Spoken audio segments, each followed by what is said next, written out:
G'day everyone, and welcome back to the channel, and another video. Something a bit different today. I'm going to be showing everyone how I've connected up my Presonus StudioLive Series 3 Mixer up to my preferred DAW, which is Reaper.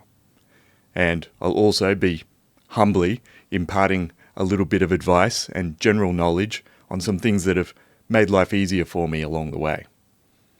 As I've implied, this is the first time I've done a tutorial on the channel, so you're going to have to bear with me, particularly as some of the ground I'll be covering goes from pretty basic through to relatively advanced. And that being said, this is not going to be super comprehensive at all. It's just a reflection of my knowledge today, which is December 2025. At the end of the day, I just hope that someone gets something useful out of this video. And the only way that we can find that out, I guess, is to get straight into it. So one of the things that's obviously central to this video is working with the Presonus StudioLive Series 3 Mixer. When I was looking for a centerpiece for my audio needs here in my music room, I did a fair bit of research, and one of the reasons I chose Presonus, apart from having used a fair few of their smaller devices in the past, was that there didn't seem to be any comparables on the market in terms of the dynamics, the feature set, and especially at that price point. And one of the big features that is a sell point for me is that the computer can control all the hardware here, and vice versa. The hardware can control the DAW on the computer. And look, they do some pretty cool stuff as well. So the Series 3 mixer is actually a family of units, and they come in different sizes. As of a few months ago, there's actually a second generation of Series 3 units out. They're literally the same as the first generation. The only difference is they have a different color. They're now black, and they've got some slightly different plastic bits on the sliders and some things like that. And they have a more sensible naming convention. That's definitely a good thing. But the internal hardware and software is exactly the same. The update for this one is the same update for the new generation. Obviously, I'm going to be working on my mixer here in this video. I did a video previously on when I got this, and that's up, in the usual corner of the video and in the description, etc. So I'm going to start referring to the unit in abbreviated form instead of the full mouthful name. The Series 3 that I have is the 32SC. And the reason I went for this at the time was, quite frankly, because it was the smallest unit on the market. And I'm really glad I did in retrospect, because one of the beautiful things about it is that it's 19 inches wide. And as many of you will know, that's a magic number because it means it can fit in all the standard computer racks, audio racks, boxes, cases. They're all typically 19 inches. And indeed, I'll put some B-roll in for everyone, but this one is sitting in a freestanding but movable rack, which perfectly fits the unit. And that came from Swamp, and I'll leave details for that down in the description because it's a great bit of gear and it's also very cheap.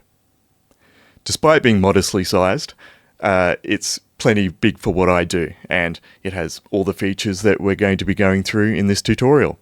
And for those of you who have different machines, never fear, either the previous or the current generations, they all broadly work exactly the same. There might just be a few different numbers of physical inputs and sliders and a few extra buttons, but at the end of the day, they all work the same. If you're watching this video, it's highly unlikely that you don't know what Reaper is. But if for some weird reason you've got this far and you don't, then it's a digital audio workstation, or DAW, or DAW for short. All means the same thing. And it means a software that you can record and manipulate audio and music with. In my opinion, Reaper's one of the greatest softwares that's ever been made. And I don't say that lightly. But seriously, if you consider that the majority of the competitors in this field are giant corporations with enormous budgets, it's really amazing that these guys managed to make a comparable software with all the same features, but it's also 100 times smaller. I mean, that's really a credit to these guys' coding abilities, that you can make something that small. But it also is reflected in how stable this software is. I mean, it almost never crashes. It's also ridiculously cheap. If you aren't well off, you can use the software for free. I, of course, recommend that everyone support Cocos, the developers, and go and purchase this software. You can get the latest version in the description below.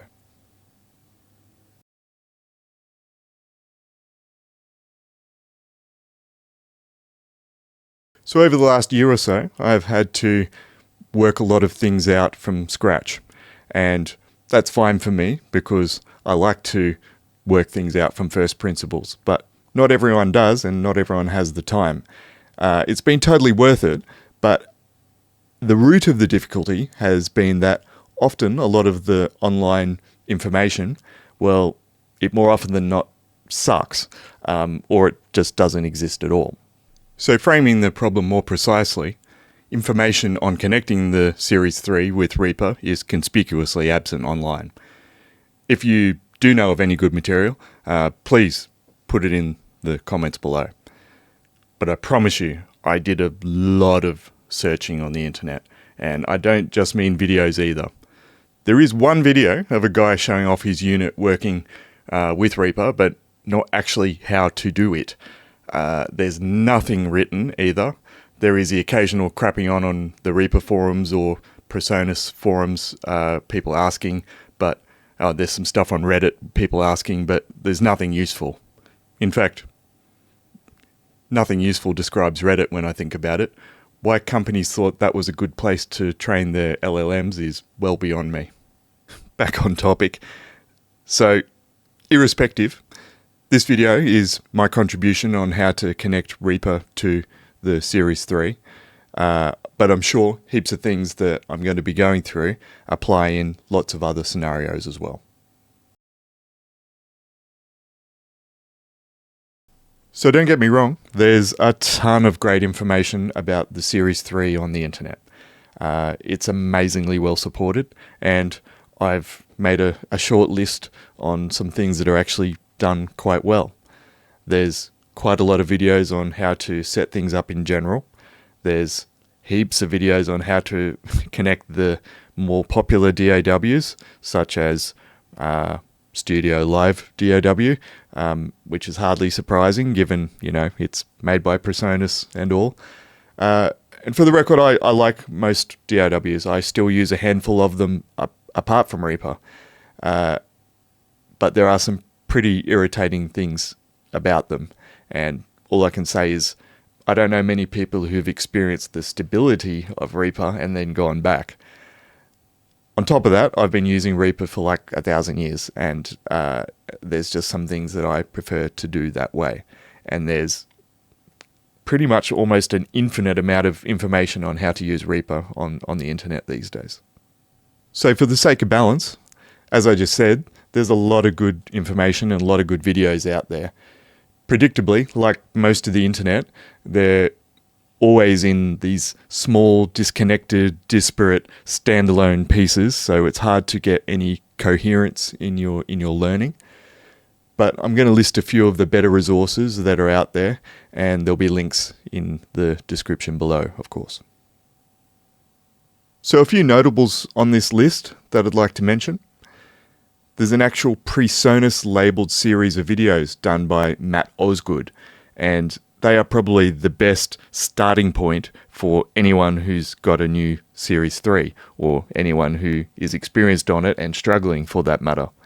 They're sequential and extremely well put together. Obviously, you've got the Presonus YouTube channel. Their videos are always high quality, usually very short, concise, and helpful for very specific niche items, but don't really gel together in my experience. For example, this one here, it shows how to connect in DAW mode. It does it pretty well, but what I've found is, and it's nothing to do with Reaper, but there are just some key things missing and little bits that are quite different. And that's not criticism, quite the contrary. The software and the features on these things have evolved quite a bit since they were launched like over a decade ago. A great random resource I found was a channel on YouTube called Attaway Audio. It has some of the best tutorials on using the Series 3 that are out there. Another strong favourite of mine is David Wills.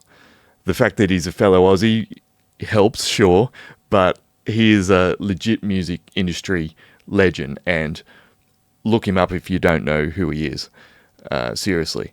But his legacy aside, his courses are so well put together, and they give heaps of brilliant little tips on how to do things that I quite simply haven't found elsewhere. However, all of these are extremely generic and highly specific, and they're not what I, and presumably you if you're watching this video, were looking for to solve our problem. And that's how to get Reaper and the Series 3 connected and working to the best of their ability.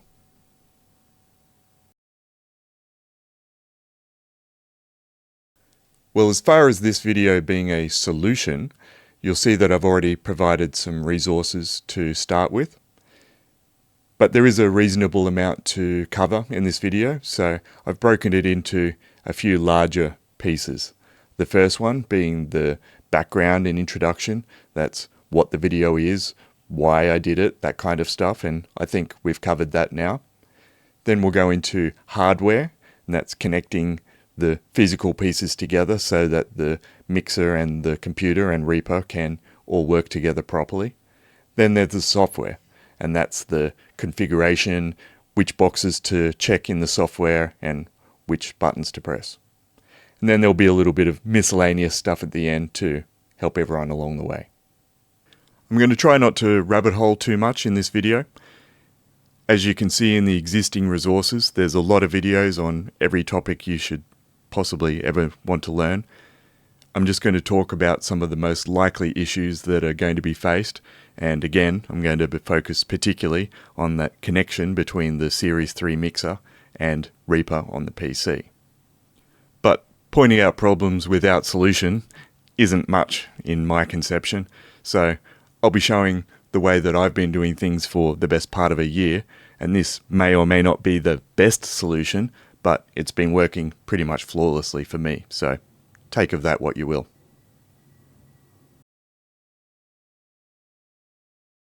So, hardware-wise, there obviously is a number of pieces that all need to work together for us to achieve our goal here. There's the S3, the mixer itself, there's the PC that runs Reaper, but I also need to bring up a seemingly innocuous piece that sits in the middle, and that's the cables, because it seems that that is one of the bottlenecks that's causing some of the problems here. So before I start, the minute you look up StudioLive up on the net, one of the first things you see, especially on Reddit, you know, where people go to whinge but not actually say anything, but to be fair, on other sites too, and it is that people are always going on about the USB cable issues. Frankly, I did have a brief issue with this when I first got the unit, so let's dig into that a little. Okay, so one of the few weaknesses, and something very funky with the Presonus Series 3, is the use of printer cables. In my experience, the one that comes with the unit works most of the time, but it's quite short, and it's not very practical. And then you go to try another cable, and multiple third-party cables don't work, yet several third-party cables do work. And I'm sure there's a reason. It's not apparent to me just yet what that is, but probably related, if not the cause, is the fairly agricultural actual port that's on the back of the units. Your mileage may vary, but my unit at least, so I have to assume most of them, this port itself is very, very loose from the onset, and that's not helpful. So after extensive testing from my part, there's no apparent rhyme or reason to these issues. Do these things. I've tried that if you have a signal amplifier in the signal chain of the cable, there's absolutely no more success than having a regular cable. The length, the booster, the quality, at the end of the day, it doesn't seem to have any effect. Just don't make the cable long. It will not work with long cables. I've seen heaps written about the various kinds of differing quality of cable. This usually by people that want to buy gold cables, which at the most basic level electronic knowledge most people know is nonsense. And it can be debunked in about 5 seconds. But at the end of the day, don't use anything that looks flimsy or rubbishy. That seems to be the key. Relatedly, on the unit itself, there is a setting, USB compatibility. I found that this causes many of the issues with dodgy cables to go away, but it also removes some functionality from the unit. So, network cables. At the end of the day, these units are designed to work in a networked environment, connected to computers and all sorts of stuff. And they are brilliant at it. That is fantastic gear. But when you are first trying, I highly recommend that you just connect the network cable from the back of the unit here. Make sure it's into the correct port. There's 2 network ports. You don't want it to be in the other one. Straight from there into your computer, and it will work 99.9% of the time. In recent times, I've actually now got this connected to my greater network here, and that is where it's designed, and it works flawlessly.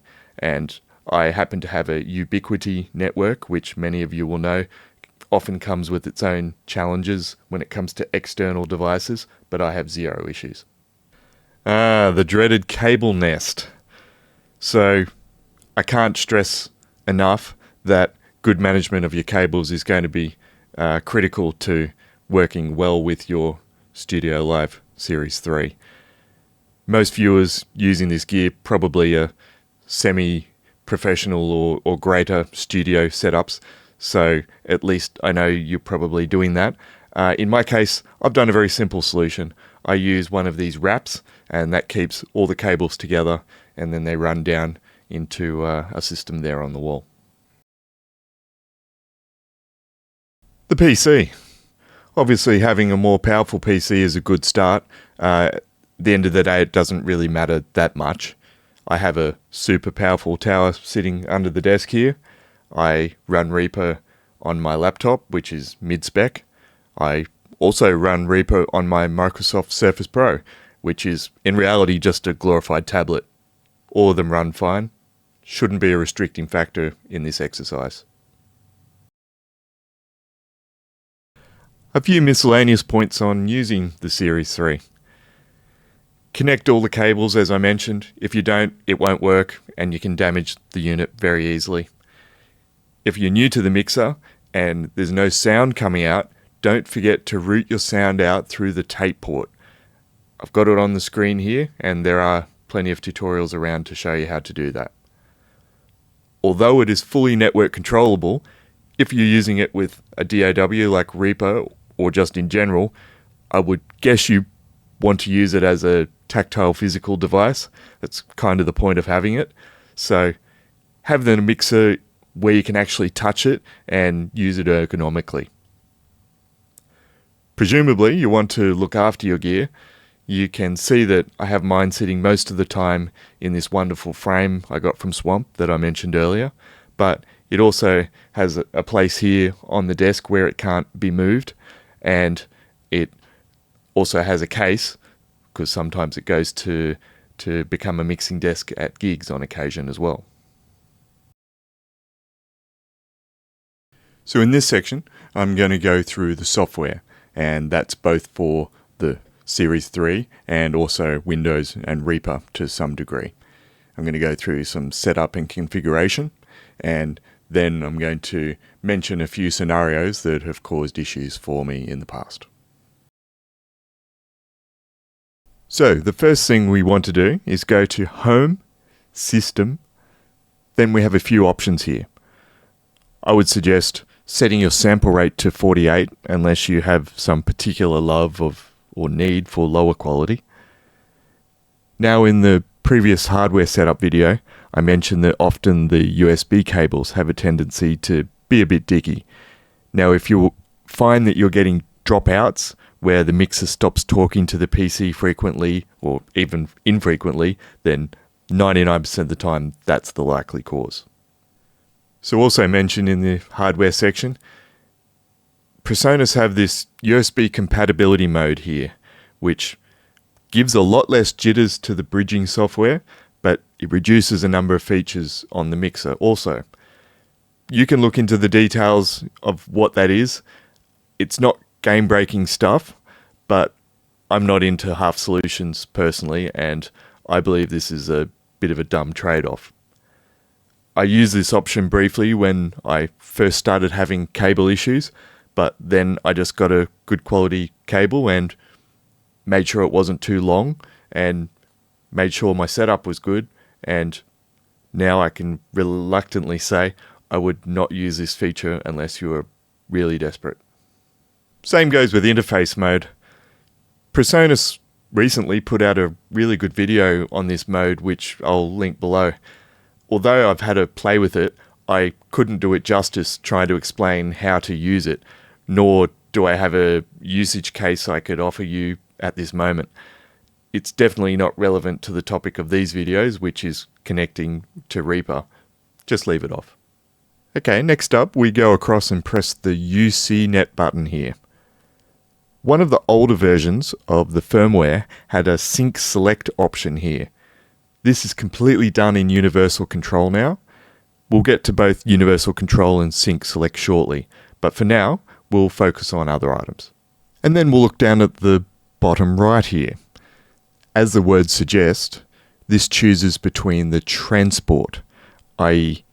play, stop, record, etc., and the buttons either to control recording to your SD card or controlling your DAW.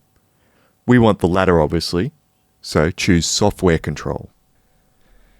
Then I'll let you choose which network method you're using. 99% of people are going to use dynamic, as you can see mine is right now. I'm not going to nerd out on network configurations, but for sure there are times when you might want to have a static IP, especially in a live setting where you don't want gear looking round for each other and losing your mixer or something, like ever. But if you know what you're doing and you really want an IP address, just don't use the same one twice. If you want to just start working, use dynamic. Next, you want to press on this little drop-down triangle thingy here. This is for sure not one of Presonus's best interface design decisions of all time. If someone from Presonus is watching this, this would be a great opportunity for an improvement for a future firmware update. It's a pretty important thing for some people, and it's hidden away under an innocuous little triangle here. What these options do is give your computer an idea what language it wants to speak with the mixer. And when the mixer gives the PC that, it allows the PC to then control the mixer's hardware and vice versa. As some of you will know, Mackie is a protocol that was written by some genius to work with the DAW called Logic, and it allows what I've been talking about with the computer communicating with hardware such as mixers, and it can then control that hardware and vice versa. Similarly, HUI is another protocol used for other software offerings and operates very similarly from what I can tell. Supposedly, it offers some advantages over Mackie, but where that is, I have never found, and it's nowhere near as widely used or well supported. I have in my adventures got HUI to control multiple keyboards and actually got it running on this mixer here as well, but it didn't work well, and to say the least. And at the end of the day, if you want to go down your own rabbit hole on that, feel free, but otherwise, just choose Mackie. I always, in general, strongly recommend that everyone strip their computer down software-wise. That's because I'm more than a little OCD and I have a pathological hatred of bloatware. So, given the topic of these videos, I'm assuming that most people watching this video are going to be relatively competent computer-wise and generally are Windows users. Even if you're not, make sure your computer's running well.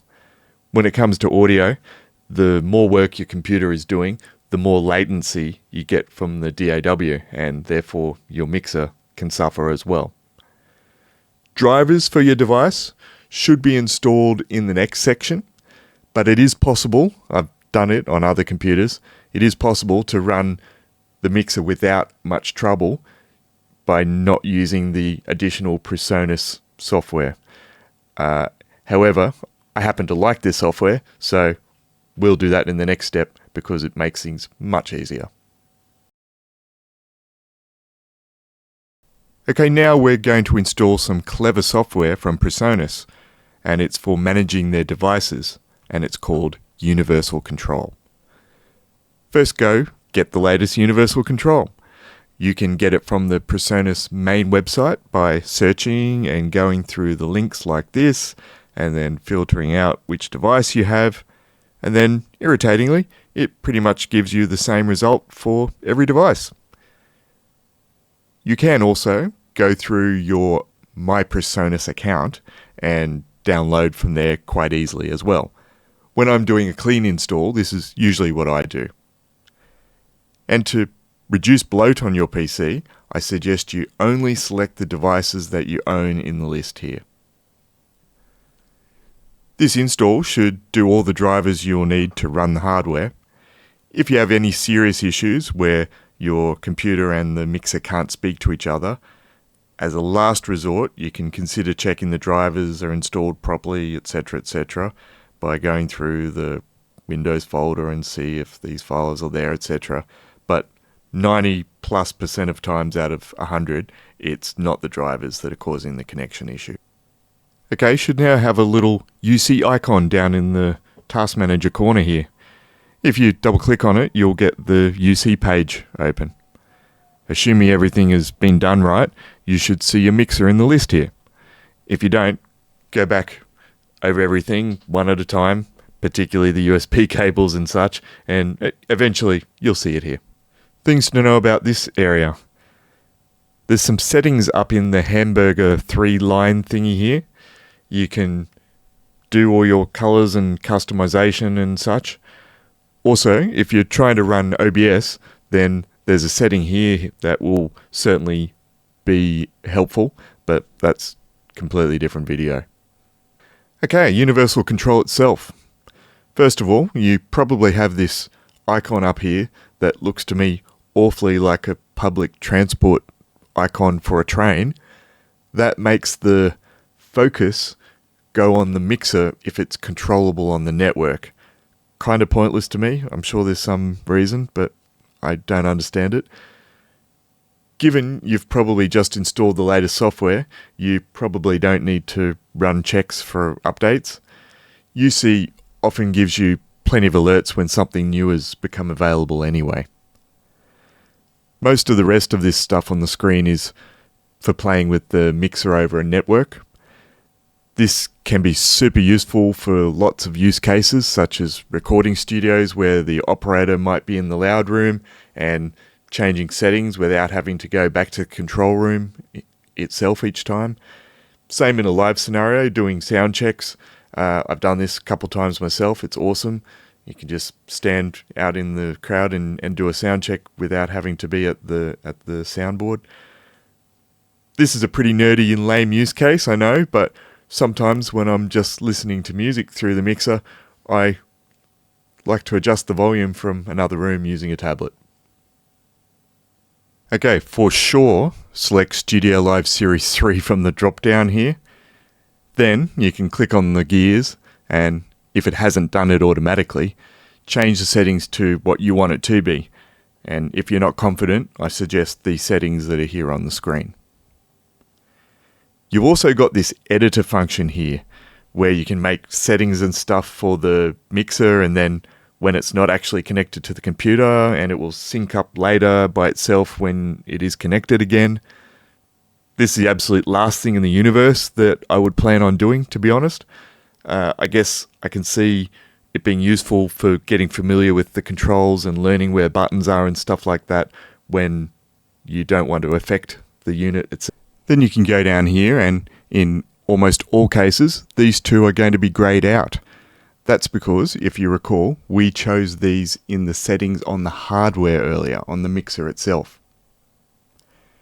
Key point, as we're going to be connecting to Reaper, or any other software for that matter, is to choose an appropriate block size. If you want to learn about block sizes, I recommend you go do some research. There's plenty of good videos explaining that, but my TLDR version for the purpose of this video is block sizes are how much data the PC sends in each communication packet. The smaller the packet, the better the resolution the data coming in from the recording sources will be. But it takes a lot of computer power each time you step downwards and make the number smaller. You'll know quickly when the number is too small because you'll start getting weird skipping and jitters in the DAW, especially when you're recording. I found particularly my combo of Reaper on the Presonus gear usually starts making these unpleasant high-pitched squawks during monitoring and playback, and that's only when the block size is too small. Safe numbers for most computers are between 128 and 512. This PC below me here, it happily does 64, but my laptop can do 128 or 256 if it's on the battery. Okay, by clicking on the three dots here, it literally just changes the items in the list here on the left from this firmware version, etc., to these items and back. Kind of lame and pointless, if you ask me. I think a list with no button would be somewhat better. Assuming again that your PC is working on the network, if you click on the network MIDI text down here, it will bring up the preferences window that we went through earlier, and we got that from up here. By the way, here's another couple ways to check if your PC, your mixer, and your network are happily talking. The first one is, assuming it's not actively doing something, the icon down here in the bottom of the taskbar in the corner, that will be grey if it's inactive. But if we click on the mixer and open the controls here, you can see it now goes white because it's active. The second one is, while you've got this window here, you've just got this blue network duva here that shows that the network is talking. Speaking of that, here's 3 ways to do another thing the same way. If you click on the blue network duva itself there, it will open the device control screen. If you click on the UC icon over here on the right, it will open the device control screen. And for the finale, if you click on the image of the device that you're managing down here, it will open the device control screen. Okay, we're getting closer to the useful stuff now. Whenever you click into the mixer itself through one of the plethora of ways of accessing it that I just showed you, you'll get something that looks something like this. And I recommend that you go straight up to the rather deviously hidden cog icon at the top right here. Within that, there are a bunch of awesome options here in the tabs at the top. We've talked about some of those already, and none of them really apply to what we're doing in the video here, so we'll skip those for now, except for one key one. The settings menu here is where it's at. In the middle, we've got a bunch of settings that we saw earlier on the hardware. On the left, we've got the access controls. Assuming you haven't played with any of these, then they should be fine. Here are some monitoring settings, again, not relevant to what we're doing. And here's some customization settings. Okay, important. I mentioned earlier that this used to be visible in the hardware settings. I can't find it now, who knows why, but this button now only seems to live here on the UC software, and almost always it needs to be selected for everything to work correctly.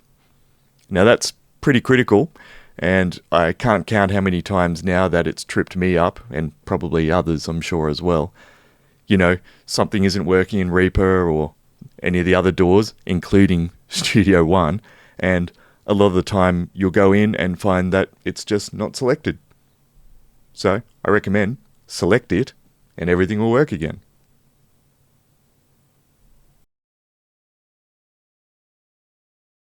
Okay, we're really getting into the weeds now. This in retrospect is actually quite easy, especially now having done it a ton of times, and I guess now I'm demonstrating it, but I can tell you this part took a long time, going through old forums, piecing together bits and pieces from other DAW setups and settings, and quite a bit of trial and error. Right, let's open up our Preferences menu in Reaper. That's Control-P on the PC, or however you want to get there. Then let's get ready to finish this process off. First, let's go down the list, the fairly counterintuitive list, and MIDI devices. That's both inputs and outputs. Let's go to MIDI inputs first, and you should see a bunch of devices in there.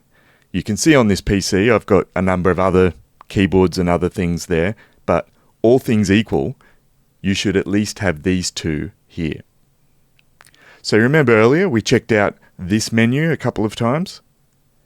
That menu is saying the MIDI is working over the network, which is required for Reaper to control the S3 and vice versa.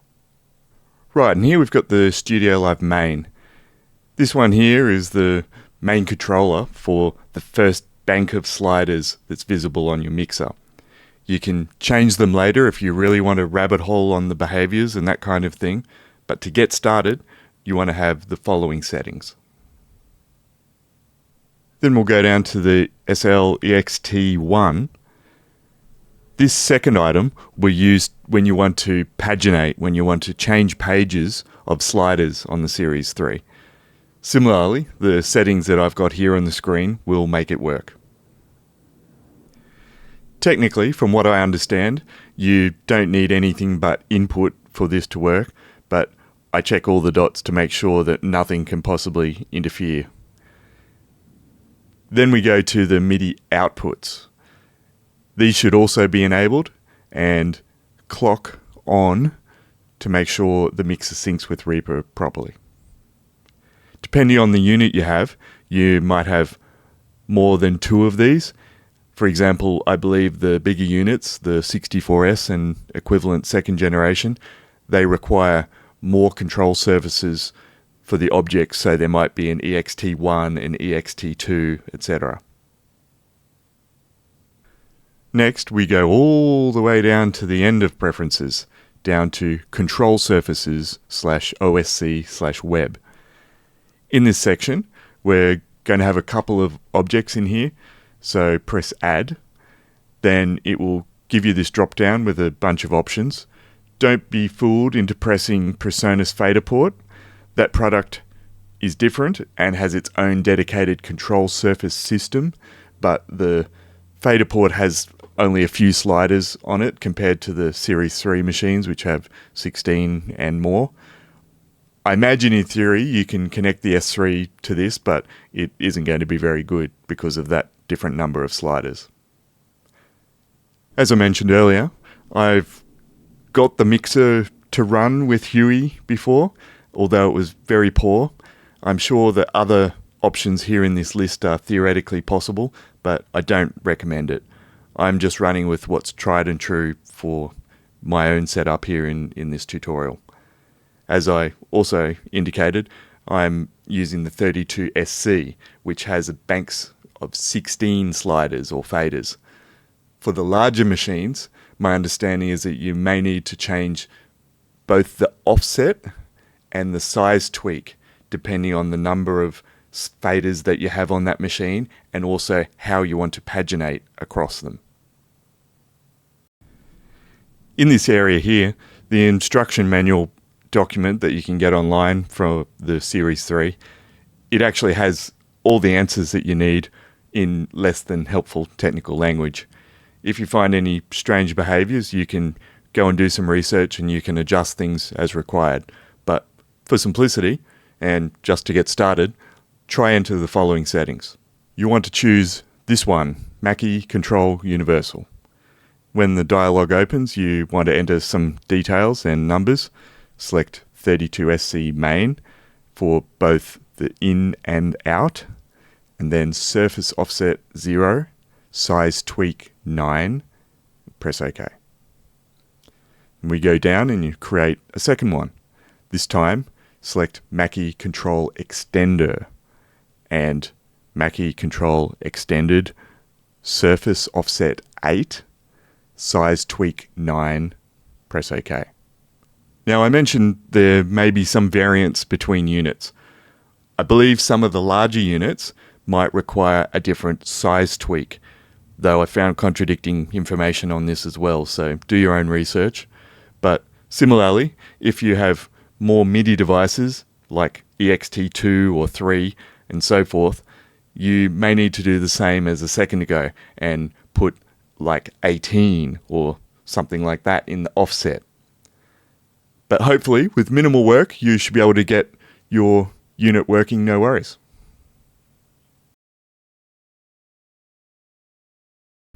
Okay, so I have encountered a number of little quirks. Frustratingly, none of these are exactly replicable 100% of the time, so I'm hesitant to call them bugs, but it's pretty close. And I'll list things that I found by not doing reduces or pretty much removes any anomalous behavior in Reaper and the mixer altogether. Often, if your Reaper project isn't saved from the outset, when you press into DAW mode, it will either not recognize the track names, or the faders won't work, or the volume automation won't work, some other anomalous behavior like that. So save your project straight away in Reaper, and common sense probably says that you should be doing that anyway. Sometimes, if Reaper's playing and you attempt to switch from mixer mode to DAW mode, then the Mackie connection won't succeed, and the mixer just freezes up and won't show track names, and in fact the same behavior as the previous problem I just talked about. And the solution is just make sure you press stop on playback or record in Reaper before you engage DAW mode. This is a classic losing connection problem. Indeed, this just happened while I was prepping for this video just now. Again, not a bug per se, and I'm happy for explanations to be left in the comments or whatever, but the control surface settings that we went through earlier don't 100% make sense to me from a purely numerical standpoint. One would logically think that the size tweak should be 16 for the number of faders, and the bigger the number for the more number of faders that you might have. Similarly, you'd think that the offset starts off at being 0 for the first page, and then it would be however number of sliders you want to offset. And by my example, logically then, in EXT1, the offset should be 15, 0 plus 15 equals 16, and when we press paginate, it should skip ahead 16 channels, but that's not the way it works. It seems instead we have to insert this random number, which is 8, and it works, I'm not complaining, but still doesn't quite make sense to me. And with that, you should be set. You should have a fully functional connection between your Presonus Series 3 mixer and your PC running Reaper. There is a couple tests that I like to do habitually before I start anything important like recording. So let's have a look at those.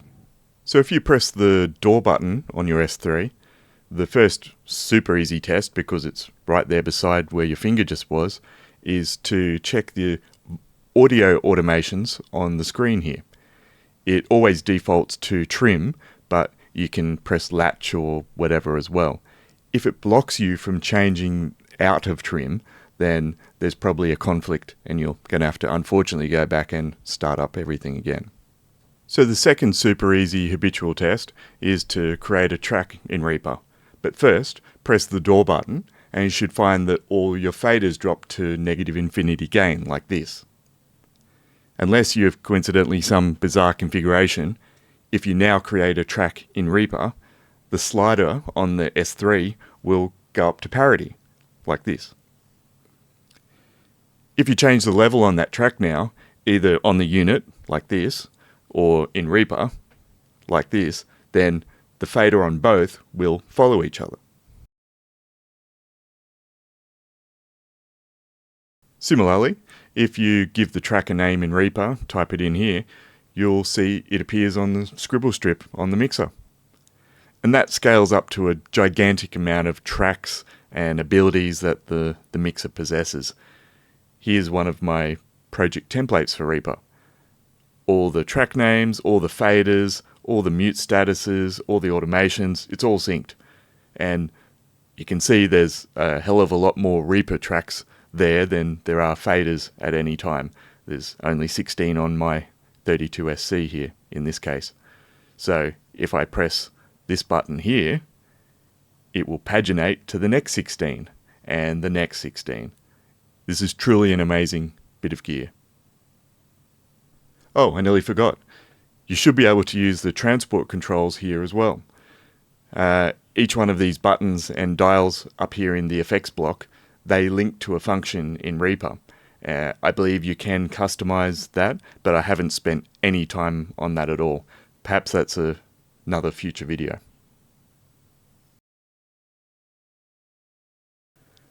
Well, my supposedly short tutorial ended up not being so much after all. It was a very cool challenge though, and I've really enjoyed it, and it's given me a lot of ideas of other videos that I could potentially do in the future. I said at the outset that what I really hoped was that this would be useful for someone somehow, and if it has been, then you know the obligatory like, comment, subscribe stuff down the bottom applies and would be appreciated. And with that, I'm out. Look forward to seeing you in the next one.